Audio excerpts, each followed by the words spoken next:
जय हिंद। आज का हमारा टॉपिक है मिक्सड ग्लैंड। मिक्सड ग्लैंड यानी मिश्रित ग्रंथि। मिश्रित ग्रंथि किसे कहते हैं? जो जिससे हार्मोन्स और एंजाइम दोनों स्रावित होता हो वो क्या कहलाएगा? मिश्रित ग्रंथि कहलाएगी। ठीक है, इससे क्या स्रावित होता है? एंजाइम और हार्मोन्स दोनों स्रावित होता है। ठीक, जैसे कि आप पैनक्रियाज को ले लीजिए, अग्नाशय।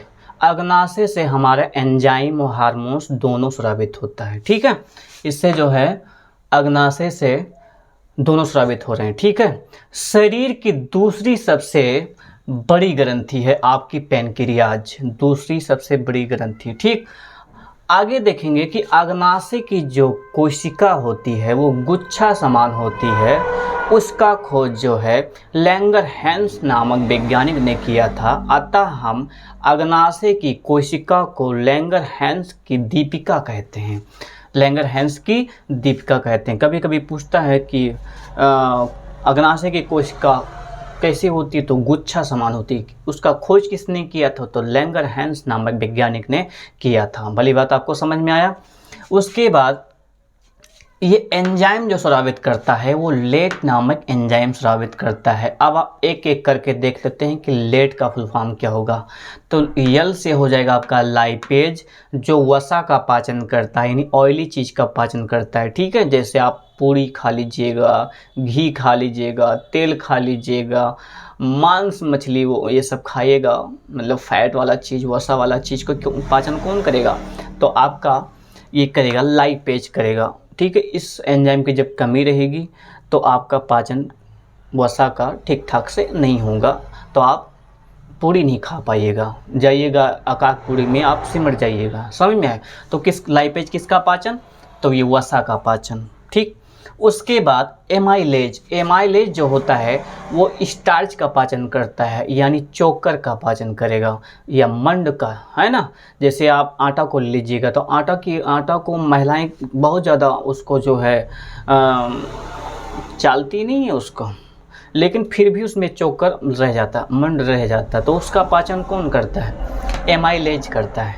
ठीक है, चोकर का, मंड का, स्टार्च का पाचन तो एमाइलेज करेगा। ठीक भैया, आगे देखते हैं ट्रिप्सिन। ट्रिप्सिन जो है प्रोटीन का पाचन करता है। प्रोटीन का पाचन जो है आपका इस क्रिया को हम डाइजेस्टिव सिस्टम में अच्छे से समझाए हैं।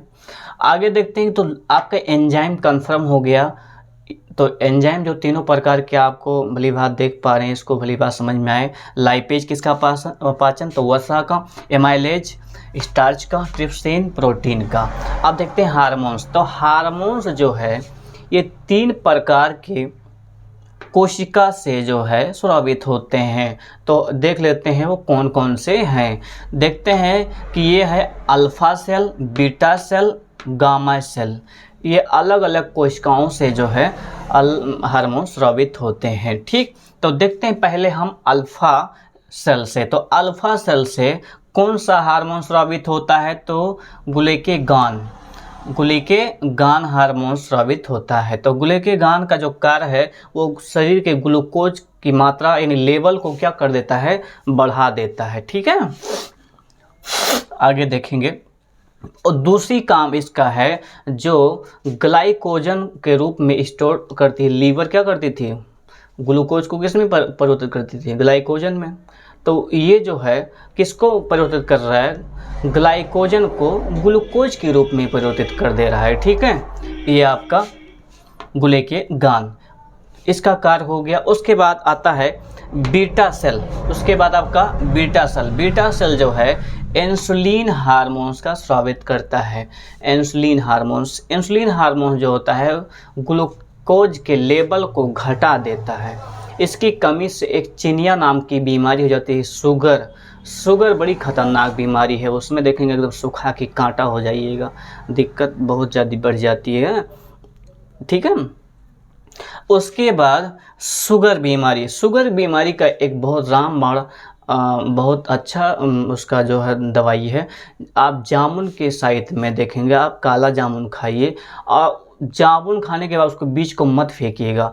उसको क्या करिए, कुटनी में कूट करके उसका पाउडर बना लीजिए और दूध में मिला के उसको पी लीजिएगा, वो भी एक रामबाण का काम करेगा। दूसरी बात, कढ़ी का पत्ता कढ़ी का पत्ता को आप दाल में मिला के, उसके बाद में सब्जी में मिला के, चाय में मिला के उसका सेवन करिए, वो भी आपको काम आएगा। दूसरी बात, नीम का पत्ता थोड़ा खाइए, ठीक। थर्ड, आप थोड़ा जो है नींद थोड़ा कम लीजिए।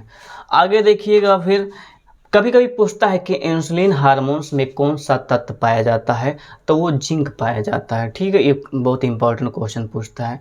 फिर पूछेगा कौन सा हार्मोन जो है जल में घुलनशील है, तो इंसुलिन हार्मोन जल में घुलनशील है, ठीक। आगे फिर देखते हैं, अल्फा हो गया, बीटा हो गया, फिर क्या बचा है, गामा। तो गामा सेल को हम देख लेते हैं। गामा सेल से जो हार्मोन स्रावित होता है वो सोमेटोस्टेटिन हार्मोन स्रावित होता है, जो ऊर्जा यानी ऊर्जा सांघीकरण क्रिया होती है, ठीक है। ऊर्जा सांघीकरण क्रिया नहीं होगा तो आप जो है खाएंगे बकरी की तरह और सूखेंगे लकड़ी की तरह। अतः आप गांव में बहुत से लोगों को देखे होंगे कि खाने पीने में कोई कमी नहीं, लेकिन उनके शरीर में नहीं लग रहा है। यानी लोग कहते हैं खाने से सेहत बनती है, लेकिन मैं कह रहा हूं कि खाना पचाने से यानी सांघीकरण क्रिया यानी एब्जॉर्ब क्रिया नहीं होगा, तो आप क्या रह जाएंगे, एकदम बकरी की तरह खाएंगे और फिर क्या हो जाएंगे, लकड़ी की तरह एकदम सूखल रहेंगे, हड्डी दिखेगी, एकदम पांजर दिखेगी, फ़ायदा नहीं होगा। कुछ कुछ को तो बहुत दुलारा लड़का होता है और उसको बहुत से चीज़ मम्मी पापा ला के उसको खिलाते हैं, लेकिन उसके शरीर में नहीं लगता है।